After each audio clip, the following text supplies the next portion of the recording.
টেররিস্টদের launching pad হচ্ছে West Bengal. কোথাও থাকার জায়গা নেই, দেশে ঢুকেছে, পশ্চিমবাংলায় চলে এসো, ভালো শেল্টার। আর নাহলে এখান থেকে এসে কার্ড ফার্ড বানিয়ে সারা দেশে ছড়িয়ে পড়ো। এখানকার পুলিশ ইন্টেলিজেন্স কিছু জানতে পারে না। অন্য রাজ্যের পুলিশ আসে, সিপিএম আমলে ওরা বলতো যে কেন আমাদের না বলে এসছে, মমতা ব্যানার্জি তাই বলে না বলে ঢুকেছে। আপনি তাদেরকে লালন পালন করছেন, আঁচলের তলায় রেখে দিয়েছেন, সারা দেশে উৎপাত করছে, আপনার কোনো দায় নেই। বাংলাদেশ আমাদের বিরুদ্ধে কমপ্লেন করছে, আমাদের লজ্জা করে বাঙালি হিসেবে বলতে যে ভারত বিরোধী সমস্ত গতিবিধি এখান থেকে চলছে। এদিকে ক্যানিং থেকে গ্রেপ্তার হওয়া কাশ্মীরি জঙ্গি জাভেদ মুন্সি সম্পর্কে একের পর এক চাঞ্চল্য তথ্য উঠে আসছে। আইইডি তৈরিতে অত্যন্ত পারদর্শী এই জাভেদ এবং একাধিকবার সে করাচিতে গিয়েছে, প্রশিক্ষণ নিয়েছে।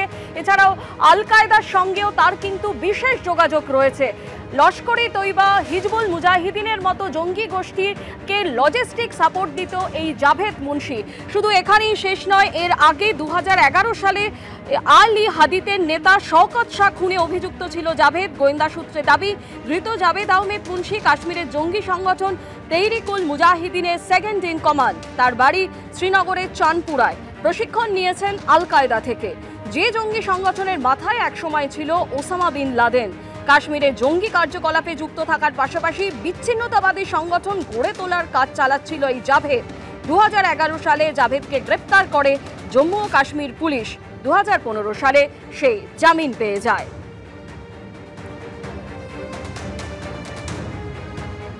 লস্কর-এ তয়বা, হুজি বা আল কায়দা এরা কিন্তু সারা পৃথিবীতে ফেমাস নাশকতা করবার জন্য। এবার এই কুখ্যাত গোষ্ঠীগুলোর সাথে বাংলাদেশের কিছু গোষ্ঠী যেমন আনসারুল বাংলা টিম এরা এবং তেহরিক মুজাহিদিন, হিজবুত তাহরির এরা সমস্ত মিলে আছে এবং এখন এদের ট্রেনিং পর্ব শেষ হয়ে গেছে। এখন যেটা বুঝতে পারছি এই ধরপাকড়গুলো দেখে যে এরা এখন অ্যাকশন শুরু করে দেবে।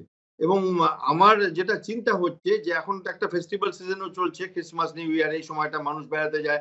তো এই সময় ভিড় ভাড়ের মধ্যে এরা যদি একটা কিছু করে বসে সেটা সামাল দেওয়া মুশকিল হয়ে যাবে।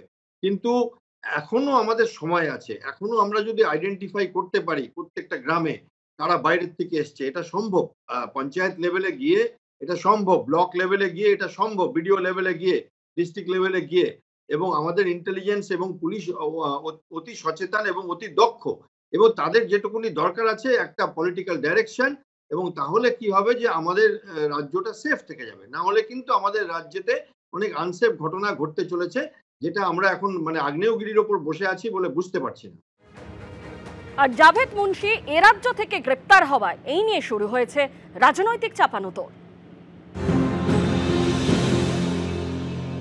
কাশ্মীরের জঙ্গি পশ্চিমবাংলায় অবস্থান করে এখান থেকে কি নদীপথে বেরিয়ে অন্য কোনো দেশে আবার গিয়ে ট্রেনিং অথবা কোনো বন্দোবস্ত, তো নানাবিধ ব্যাপার আসছে। এবং এটা শুধু এক ক্যানিং তো না, এটা রাজ্যের বিভিন্ন জায়গায় কোথাও একটা যেন মনে হচ্ছে জঙ্গিদের আস্তানা হচ্ছে পশ্চিমবাংলায়, এবং শাসক দল সেগুলো জানে, প্রশ্রয় পায়।